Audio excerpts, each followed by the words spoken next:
আল্লাহ পাক রব্বুল আলামিন বললেন দুনিয়াতে যাদের দুইটা অপরাধ ছিল, প্রথম অপরাধ হলো আল্লাহ পাক রব্বুল আলামিন বললেন ওরা পৃথিবীতে আদাউস সালাত, মহান আল্লাহ জানিয়েছেন ওদের এক নম্বরের অপরাধ হলো ওরা নামাজ নষ্ট করলো।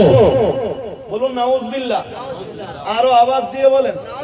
ওদের প্রথম অপরাধ ওরা কি করলো, কি নষ্ট করলো? নামাজ।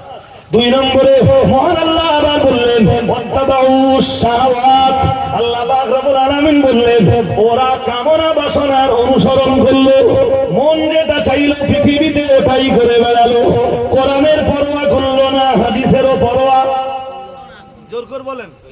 মন চাইলো লটারির টিকিট কাটলো, মন চাইলো তো গান শুনতে গেল, মন চাইলো তো সিনেমায় গেল, মন চাইলো যাত্রায় গেল, মন চাইলো থিয়েটারে গেল, মন চাইলো নারীবাজি করলো, মন চাইলো পর নারী পর স্ত্রীর দিকে কোন